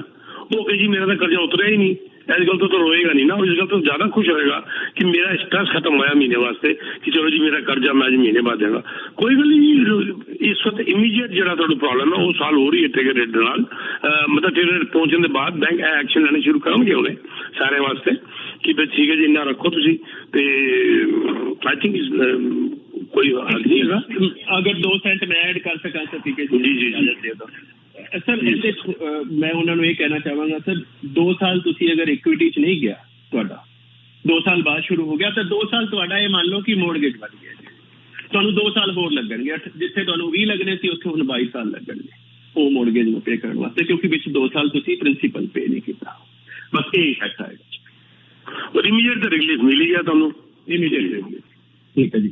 ਔਰ ਇੱਕ ਹੋਰ ਆਖਰੀ ਸਵਾਲ ਹੈ, ਉਸ ਤੋਂ ਬਾਅਦ ਰੈਪ ਅਪ ਕਰਨ ਦੇ ਹੁਕਮ ਆ ਗਏ ਨੇ, ਲੇਕਿਨ ਉਸ ਤੋਂ ਪਹਿਲਾਂ ਮੈਂ ਕੁਇਕਲੀ ਦੱਸਵਾਂ ਕਿ ਵਰਲਡ ਕੱਪ ਸੌਕਰ ਅਸੀਂ ਲਗਾਤਾਰ ਵਾਈ ਮੀਡੀਆ ਦੇ ਚਾਰੋਂ ਪਲੇਟਫਾਰਮ ਦੇ ਉੱਤੇ ਜ਼ਬਰਦਸਤ ਕਵਰੇਜ ਤੁਹਾਡੀ ਪੇਸ਼ ਕਰ ਰਹੇ ਹਾਂ। ਔਰ ਹੁਣ ਤੋਂ ਤਕਰੀਬਨ 1 ਘੰਟੇ ਦੇ ਵਿੱਚ ਯਾਨੀ ਕਿ ਠੀਕ 2 ਵਜੇ ਕੈਨੇਡਾ ਔਰ ਬੈਲਜੀਅਮ ਦੇ ਵਿੱਚ ਮੈਚ ਹੋਣ ਜਾ ਰਿਹਾ। ਜਾਪਾਨ ਨੇ ਚਾਰ ਟਾਈਮ ਦੀ ਚੈਂਪੀਅਨ ਟੀਮ ਜਰਮਨੀ ਨੂੰ ਜਾਪਾਨ ਨੇ ਹਰਾ ਦਿੱਤਾ 2-1 ਦੇ ਨਾਲ। ਸਾਊਦੀ ਅਰੇਬੀਆ ਨੇ ਅਰਜਨਟਾਈਨਾ, ਇੱਕ ਹੋਰ ਵਰਲਡ ਚੈਂਪੀਅਨ ਟੀਮ ਅਰਜਨਟਾਈਨਾ, ਉਹਨੂੰ ਹਰਾ ਦਿੱਤਾ ਅਸੀਂ ਦੇਖਿਆ ਸਾਊਦੀ ਅਰੇਬੀਆ ਨੇ 2-1 ਦੇ ਨਾਲ। ਸੋ ਕਿਆ ਬੈਲਜੀਅਮ ਦੁਨੀਆ ਦੀ ਦੂਸਰੀ ਰੈਂਕ ਟੀਮ ਹੈ, ਸੈਕੰਡ ਰੈਂਕ ਟੀਮ ਹੈ। ਪਿਛਲੀ ਵਾਰ 3rd ਨੰਬਰ ਦੇ ਉੱਤੇ ਆਈ ਸੀ ਵਰਲਡ ਕੱਪ ਦੇ ਵਿੱਚ, ਸੈਮੀਫਾਈਨਲ ਹਾਰ ਗਈ ਸੀ, ਫਿਰ ਉਸ ਤੋਂ ਬਾਅਦ ਇਹਨਾਂ ਨੇ ਕ੍ਰੋਏਸ਼ੀਆ ਨੂੰ ਹਰਾ ਕੇ 3rd ਨੰਬਰ ਦੇ ਉੱਤੇ ਆ ਗਏ ਸੀ। ਲੇਕਿਨ ਕਿਆ ਜਿਹੜੀ ਕੈਨੇਡਾ ਵੀ ਅਪਸੈਟ ਕਰੇਗਾ ਜਿੱਦਾਂ ਜਾਪਾਨ ਨੇ ਕੀਤਾ ਹੈ, ਜਿਸ ਤਰ੍ਹਾਂ ਸਾਊਦੀ ਅਰੇਬੀਆ ਨੇ ਕੀਤਾ ਹੈ। ਸੋ 1986 ਤੋਂ ਬਾਅਦ ਪਹਿਲਾ ਐਸਾ ਮੌਕਾ ਹੈ। ਸੋ ਅਸੀਂ ਲਗਾਤਾਰ ਜਿਹੜੀ ਦੀ ਕਵਰੇਜ ਹੈ ਤੁਹਾਡੇ ਲਈ ਪੇਸ਼ ਕਰਾਂਗੇ। ਤੁਹਾਨੂੰ ਇੱਕ ਤਰੀਕੇ ਦੱਸ ਦਿੰਦੇ, ਜੇ ਘਰ ਦੇ ਵਿੱਚ ਬੈਠੇ ਹੋ ਤਾਂ ਚੈਨਲ ਵਾਈਜ਼ ਦੇ ਲੈਫਟ ਕਾਰਨਰ ਦੇ ਵਿੱਚ ਸਕੋਰ ਲਗਾਤਾਰ ਆ ਰਿਹਾ। 5ਵਾਂ ਗੋਲ ਹੁਣੇ ਸਪੇਨ ਨੇ ਕੀਤਾ ਹੈਗਾ। ਸੋ ਸਪੇਨ ਦਾ ਕੋਸਟਾ ਰੀਕਾ ਦੇ ਖਿਲਾਫ ਮੁਕਾਬਲਾ ਚੱਲ ਰਿਹਾ ਲਾਈਵ। ਸੋ 5ਵਾਂ ਗੋਲ ਹੁਣੇ ਕੀਤਾ, 5-0 ਤੋਂ ਅੱਗੇ ਹੈ ਸਪੇਨ। ਸੋ ਲੈਫਟ ਕਾਰਨਰ ਦੇ ਉੱਤੇ ਘਰ ਦੇ ਵਿੱਚ ਬੈਠੇ ਹੋ ਤਾਂ ਸਕੋਰ ਆਉਂਦਾ ਰਹੇਗਾ। ਬਾਹਰ ਤੁਸੀਂ ਕਿਤੇ ਡਰਾਈਵ ਕਰ ਰਹੇ ਹੋ ਤਾਂ ਰੇਡੀਓ ਵਾਈ FM 91.9 ਲਗਾ ਕੇ ਤੁਸੀਂ ਰੱਖਦੇ ਹੋ, ਤਾਂ ਕਿ ਤੁਹਾਨੂੰ ਹਰ ਘੰਟੇ ਅੱਧੇ ਘੰਟੇ ਬਾਅਦ ਅਸੀਂ ਖਬਰਾਂ ਵੀ ਤੁਹਾਨੂੰ ਸਾਂਝੀਆਂ ਕਰਦੇ ਰਹਾਂਗੇ। ਔਰ 2 ਵਜੇ ਸ਼ਾਰਪ ਅਸੀਂ ਤੁਹਾਨੂੰ ਦੱਸ ਦਈਏ ਕਿ ਅਸੀਂ ਇਹ ਮੈਚ ਦੇ ਬਾਰੇ ਲਗਾਤਾਰ ਲਾਈਵ ਅਪਡੇਟਸ, ਜੇ ਬਾਹਰ ਡਰਾਈਵ ਕਰ ਰਹੇ ਹੋ ਤਾਂ ਰੇਡੀਓ ਵਾਈ FM 91.9 ਲਗਾ ਕੇ ਰੱਖੋ। ਗਾਣੇ ਵਧੀਆ ਸੁਣੋਗੇ, ਗੀਤ ਸੰਗੀਤ ਹੋਏਗਾ, ਵਧੀਆ ਗੱਲਬਾਤ ਹੋਏਗੀ, ਸਾਰੀਆਂ ਖਬਰਾਂ ਅਸੀਂ ਅਪਡੇਟਡ ਦੇਵਾਂਗੇ, ਲੇਕਿਨ ਸੌਕਰ ਦੀ ਕਵਰੇਜ ਵੀ। ਜਸਟ ਇਨ ਕੇਸ ਤੁਸੀਂ ਕਿਸੇ ਐਸੇ ਏਰੀਆ ਚਲੇ ਜਾਂਦੇ ਹੋ ਜਿੱਥੇ ਕਿ ਤੁਹਾਨੂੰ ਲੱਗਦਾ ਹੈ ਜੀ ਅਸੀਂ ਅਮਰੀਕਾ ਵੱਲ ਜਾ ਰਹੇ ਹਾਂ, ਕਿੱਦਾਂ ਸੁਣਾਂਗੇ, ਨੋ ਪ੍ਰੋਬਲਮ। ਰੇਡੀਓ ਵਾਈ 24 ਘੰਟੇ 7 ਦਿਨ, ਸਵੇਰੇ 10 ਤੋਂ 12 ਵਾਲਾ ਪ੍ਰੋਗਰਾਮ ਹੋਵੇ, ਹੁਣ ਹੋਵੇ, ਰਾਤ ਹੋਵੇ, ਦਿਨ ਹੋਵੇ, ਵੀਕਐਂਡ ਹੋਵੇ, ਨੰਬਰ ਇੱਕ ਆਪਣੇ ਕੋਲ ਹਮੇਸ਼ਾ ਰੱਖੋ। ਫੋਨ ਨੰਬਰ ਮਿਲਾਓਗੇ ਤੁਹਾਨੂੰ ਰੇਡੀਓ ਵਾਈ ਚੱਲਣ ਲੱਗ ਪਏਗਾ ਤੁਹਾਡੇ ਫੋਨ ਤੇ। 647-910 911 ਨਹੀਂ ਕਰਨਾ ਜੀ ਤੁਸੀਂ, 911 ਤੋਂ ਇੱਕ ਨੰਬਰ ਘੱਟ, 911 ਐਮਰਜੈਂਸੀ ਨੰਬਰ ਹੈ। 647-647-910 ਔਰ ਆਖਰੀ ਨੰਬਰ ਤੁਹਾਨੂੰ ਪਤਾ ਜਦੋਂ ਵਾਈ ਮੀਡੀਆ ਦੀ ਗੱਲ ਆਉਂਦੀ ਹੈ ਤਾਂ ਆਖਰੀ ਨੰਬਰ ਤੇ 5000 ਹੀ ਹੁੰਦਾ। ਫਿਰ 647-910-5000 ਨੰਬਰ ਮਿਲਾਓ ਔਰ ਸਾਰੇ ਸਾਡਾ ਰੇਡੀਓ ਪ੍ਰੋਗਰਾਮ 24 ਘੰਟੇ 7 ਦਿਨ ਤੁਹਾਡੇ ਕੋਲ ਹਾਜ਼ਰ ਹੈ। ਔਰ 2 ਵਜੇ ਅਸੀਂ ਲਗਾਤਾਰ ਹਰ 4-5 ਮਿੰਟ ਬਾਅਦ ਤੁਹਾਨੂੰ ਅਪਡੇਟ ਕਰਦੇ ਰਹਾਂਗੇ। ਕੈਨੇਡਾ ਅੱਗੇ ਚੱਲ ਰਿਹਾ ਕਿ ਬੈਲਜੀਅਮ, ਹੋ ਸਕਦਾ ਕੈਨੇਡਾ ਅੱਗੇ ਚੱਲ ਰਿਹਾ ਹੋਵੇ, ਹੋ ਸਕਦਾ ਬੈਲਜੀਅਮ ਅੱਗੇ ਚੱਲ ਰਿਹਾ ਹੋਵੇ। ਮੈਂ ਸਮਝਦਾ ਜੇ ਕੈਨੇਡਾ ਡਰਾ ਵੀ ਕਰ ਜਾਏ ਤਾਂ ਬਹੁਤ ਵਧੀਆ। ਕਾਲਰਸ ਰਿਕੁਐਸਟ ਆ ਕਿ ਆਖਰੀ ਇੱਕ ਸਵਾਲ ਤੋਂ ਬਾਅਦ ਸਾਨੂੰ ਰੈਪ ਅਪ ਕਰਨ ਦੇ ਜਿਹੜੇ ਨੇ ਹੁਕਮ ਆ ਚੁੱਕੇ ਨੇ। ਮੈਂ ਜੀ ਆਖਰੀ ਇੱਕ ਸਵਾਲ ਬਸ ਪੁੱਛਾਂਗੇ, ਉਸ ਤੋਂ ਬਾਅਦ ਰੈਪ ਅਪ। ਇਹ ਹੈਗਾ ਜੀ ਸਵਾਲ, ਆਈ ਥਿੰਕ ਪੰਕਜ ਜੀ ਲਿਆ, ਉਹਨਾਂ ਲਿਖਿਆ ਤਾਂ ਹੈ ਨਹੀਂ sir. According to FSRAO, out of the total value 344 billion mortgages 2021, Ontario alone owns 168 billion. This is just for 2021. How do you see this debt compared to 15 million people of Ontario data doesn't count for 2020 और 2022 ये तो कोई भी दस सकता। हाँ जी पीके जी दसो जी। बड़ा इजी पॉपुलेशन के ऊपर डिपेंड करता है, प्राइस के ऊपर डिपेंड करता है, वो जस्टिफाइड है, बिल्कुल कोई दिक्कत ही नहीं है। पॉपुलेशन ओंटारियो बहुत ज्यादा है कि तो प्लस प्राइस बड़े हाई ने उस हिसाब से एवरेज बिल्कुल ठीक है, ये डजंट मैटर, बिल्कुल ठीक है। हाँ और मैं भी ये क्विकली जी ऐड कर दूँ, आई थिंक बिल्कुल ठीक कह रहे हैं पीके जी। दो कारण ने, एक तो 37 मिलियन की पॉपुलेशन तो ओंटारियो ਦੀ ਵਿੱਚ ਪੋਪੂਲੇਸ਼ਨ 14 ਤੋਂ 15 ਮਿਲੀਅਨ ਇੱਥੇ ਓਂਟਾਰੀਓ 'ਚ ਰਹਿੰਦੇ ਨੇ, 37 ਮਿਲੀਅਨ ਟੋਟਲ ਪੋਪੂਲੇਸ਼ਨ ਹੈ। Point number 1। ਸੈਕੰਡ ਇਹ ਹੈਗਾ ਕਿ ਸਰ ਮੇਰੇ ਖਿਆਲ ਨਾਲ ਪੀਕੇ ਜੀ ਇਹ ਜ਼ਿਆਦਾ ਬਿਹਤਰ ਤੁਸੀਂ ਦੱਸ ਸਕੋਗੇ ਕਿ ਜਿਨ੍ਹਾਂ ਸ਼ਹਿਰਾਂ ਦੇ ਵਿੱਚ ਰੀਅਲ ਸਟੇਟ ਦੀ ਵੈਲਿਊ ਬਹੁਤ ਜ਼ਿਆਦਾ ਹੈ, ਹੁਣ ਆਪਣੇ ਉਹ ਵੈਨਕੂਵਰ ਵੀ ਹੈ, ਗ੍ਰੇਟਰ ਵੈਨਕੂਵਰ ਏਰੀਆ ਵੀ ਤੁਸੀਂ ਕਹਿ ਸਕਦੇ ਹੋ, ਬਟ ਇੱਥੇ ਦੇ ਸਰ ਇੱਕ ਤੋਂ ਇੱਕ ਸ਼ਹਿਰ ਆ, ਬਰੈਂਪਟਨ, ਮਿਸਿਸਾਗਾ, ਵੌਨ, ਰਿਚਮੰਡ ਹਿੱਲ, ਉਹ ਉੱਥੇ ਆਪਣਾ ਓਕਵਿਲ, ਬਰਲਿੰਗਟਨ, ਟੋਰਾਂਟੋ ਤਾਂ ਹੈਗਾ ਹੀ ਹੈਗਾ, ਮਿਸਿਸਾਗਾ, कितने महंगे शहर है जी? जी $2.5 ਲੱਖ ਵਾਲੇ ਐਵਰੇਜ ਸਿਟੀ ਨੂੰ ਤੁਸੀਂ 1.3 ਮਿਲੀਅਨ ਵਾਲੀ ਐਵਰੇਜ ਪ੍ਰਾਈਸ ਦੀ ਸਿਟੀ ਨਾਲ ਕੰਪੇਅਰ ਕਿਤਨਾ ਕਰ ਸਕਦੇ ਹੋ ਸਰ? ਸਿੰਪਲ ਗੱਲ ਹੈ, 5 ਗੁਣਾ ਦਾ ਫਰਕ ਪੈ ਗਿਆ ਸਿੱਧਾ ਹੀ ਪ੍ਰਾਈਸ ਵੈਲਿਊ ਉੱਤੇ। ਨੈਚੁਰਲੀ ਵੈਲਿਊ ਉੱਤੇ ਮੁੜ ਕੇ ਜਾਏਗੀ ਨਾ ਜੀ। ਕਿੱਥੇ ਐਵਰੇਜ ਕਈ ਸਿਟੀ ਦਾ 2,13,000 ਦੀ ਐਵਰੇਜ ਵੀ ਹੈਗੀ, ਔਰ ਕਿੱਥੇ ਇੱਥੇ ਐਵਰੇਜ ਹੈਗੀ 1.3 ਮਿਲੀਅਨ ਦੀ ਓਂਟਾਰੀਓ ਦੇ ਅੰਦਰ। तो you can't compare, that is it is a wrong comparison I would say। हाँ तो मेरे ख्याल से मैं भी एग्री करता हूँ, I am not very much surprise with this data जी। हाँ जी ठीक है जी। कोई प्रोजेक्ट या कोई अबव कॉन्डो ਤੁਸੀਂ ਜ਼ਿਕਰ ਕਰ ਰਹੇ ਸੀਗੇ ਜਾਂ ਹੋਰ ਕੋਈ ਕੌਂਡੋ ਜ਼ਿਕਰ ਕਰ ਰਹੇ ਸੀ? हाँ मेरी पूरी टीम बिल्डरों से बुलाया है, पूरी मेरी टीम जी है, पूरा सारा न्यूज ਦੇ ਏਜੰਟਸ ਨੂੰ ਅਸੀਂ ਉਹਦੇ ਤੇ ਟ੍ਰੇਨਿੰਗ ਦੇਣ ਲੱਗੇ ਹਾਂ। ਟ੍ਰੇਨਿੰਗ ਮਤਲਬ ਹੈ ਕਿ ਅਸੀਂ ਉਹਨਾਂ ਨੂੰ ਮਿਲਵਾ ਰਹੇ ਹਾਂ, ਦਿਖਾ ਰਹੇ ਹਾਂ, ਲੈ ਕੇ ਜਾ ਰਹੇ ਹਾਂ। ਬਿਲਡਰ ਵੀ ਆ ਰਹੇ ਆ, ਬਹੁ ਕੌਂਡੋ ਹਾਈਵੇ 10 ਐਂਡ ਬ੍ਰਿਸਟਲ ਦੇ ਉੱਤੇ ਬੜਾ ਜ਼ਬਰਦਸਤ ਪ੍ਰੋਜੈਕਟ ਹੈਗਾ, ਇੱਕ ਉਹ ਤੇ ਦੂਜਾ ਡਿਜ਼ਾਈਨ ਡਿਸਟ੍ਰਿਕਟ। ਇਹ ਦੋ ਉੱਤੇ ਸਾਰੇ ਏਜੰਟਸ ਕੰਮ ਕਰ ਰਹੇ ਨੇ and we are very please ਕਿ ਵੀ ਬਹੁਤ ਜ਼ਬਰਦਸਤ ਕੰਮ ਹੋ ਰਿਹਾਗਾ। ਬੜੇ ਵੱਡੇ ਡਿਸਕਾਊਂਟ ਅਸੀਂ ਬਿਲਡਰ ਕੋਲ ਲੈ ਕੇ ਆਏ ਹਾਂ, 1 ਈਅਰ ਦੀ free maintenance, 1 year rental guarantee, ਮਤਲਬ up to $3,300 per month the guarantee, ਕੋਈ ਮਜ਼ਾਕ ਨਹੀਂ ਹੈਗਾ। ਕ੍ਰੈਡਿਟ ਮਿਲ ਰਿਹਾ ਅਪ ਟੂ $20,000 ਔਨ ਕਲੋਜ਼ਿੰਗ, ਜਿਹਦੇ ਨਾਲ ਤੁਹਾਡਾ ਕਲੋਜ਼ਿੰਗ ਕਾਸਟ ਬਹੁਤ ਜ਼ਿਆਦਾ ਕਵਰ ਹੋ ਜਾਂਦੀ ਹੈ। फ्री असाइनमेंट फी हो रही है, right to lease during occupancy हो रहा है, कैप डेवलपमेंट चार्जेस ने मैक्सिमम 12,000 फॉर 2 बेडरूम। पेमेंट थोड़ी 2 साल के अंदर हैगी है, 50%, 5% तुझे हर साल देनी है। What else you want? Parking के रिड्यूस प्राइस उत्ते हो चुके, 10,000 डिस्काउंट दिलाता है। लॉकर के अंदर 2,000 डिस्काउंट दिलाता है।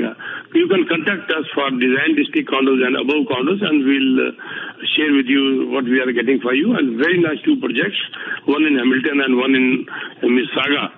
प्लस मैं दसदਿਆਂ ਜਾਂਦੇ ਕਿ ਜਿਹੜਾ ਸਾਡਾ ਸੈਮੀਨਾਰ ਹੈ 4 ਦਸੰਬਰ ਨੂੰ, ਉਹਦੀ ਅਸੀਂ midnight of 25th of November ਉਹਦੇ ਬਾਅਦ ਅਸੀਂ ਰਜਿਸਟ੍ਰੇਸ਼ਨ ਲੈਣੀ ਬੰਦ ਕਰ ਦਿਆਂਗੇ। ਚਾਹੇ ਕੋਈ ਰਜਿਸਟਰ ਕਰੇਗਾ ਵੀ ਅਸੀਂ ਉਹਨੂੰ ਐਕਸੈਪਟ ਨਹੀਂ ਕਰਾਂਗੇ, ਕਿਉਂਕਿ ਸਾਡਾ ਆਲਰੇਡੀ 500 ਦਾ ਜਿਹੜਾ ਟਾਰਗੇਟ ਹੈ ਉਹ ਕ੍ਰਾਸ ਹੋ ਚੁੱਕਿਆ ਹੈਗਾ। ਤੇ ਅਸੀਂ 2-3 ਦਿਨ ਇਸ ਕਰਕੇ ਹੋਰ ਐਕਸਟਰਾ ਰੱਖ ਰਹੇ ਹਾਂ ਕਿ ਕੁਝ ਕੈਂਸਲੇਸ਼ਨਸ ਵੀ ਆਉਂਦੀਆਂ ਨੇ, ਉਸ ਕਰਕੇ ਤੁਹਾਨੂੰ ਅਸੀਂ ਐਡਜਸਟ ਕਰ ਲਾਂਗੇ। ਤੇ ਤੁਸੀਂ ਮੈਂ ਲਿੰਕ ਦੱਸ ਦਿਆਂ therealestateseminar.ca, therealestateseminar.ca, ਤੁਸੀਂ ਉਹਦੇ ਅੰਦਰ ਰਜਿਸਟਰ ਕਰ ਸਕਦੇ ਹੋ। ਅਗਰ ਤੁਹਾਨੂੰ ਇਹ ਭੁੱਲ ਜਾਂਦਾ ਹੈ ਲਿੰਕ ਤਾਂ ਤੁਸੀਂ ਮੈਨੂੰ ਟੈਕਸਟ ਮੈਸੇਜ ਪਾ ਦਿਓ, ਤੁਹਾਨੂੰ ਲਿੰਕ ਇਮੀਡੀਏਟਲੀ ਚਲਾ ਜਾਏਗਾ। ਮੇਰਾ ਫੋਨ ਨੰਬਰ ਹੈ 647-299-4757, 647-299-4757। और असी we are also hiring agents, बड़ी एग्रेसिवली असी एजेंट हायर करने शुरू किए ने इस वक्त, बट रिजेक्शन भी बड़ी जबरदस्त आ रही है क्योंकि we need only motivation. That's all. If you are not motivated please meeting ना रखो साथ नाल, तुसी मोटिवेटेड हो, असी तुहाडे ज्यादा मोटिवेटेड हां। If you are committed to me, I am committed to you 24 घंटे। तो if you are looking for a change, we are hiring agents. ਉਹਦੇ ਵਾਸਤੇ ਤੁਸੀਂ ਮੈਨੂੰ ਕੰਟੈਕਟ ਕਰ ਸਕਦੇ ਹੋ। ਮੇਰਾ ਟੈਕਸਟ ਪਾਣਾ, ਫੋਨ ਨਹੀਂ ਕਰਨਾ, ਟੈਕਸਟ ਮੈਸੇਜ ਪਾ ਸਕਦੇ ਹੋ 647-299-4757, 647-299-4757। Thank you very much ji. Thank you so much PK ji, and बहुत बहुत शुक्रिया।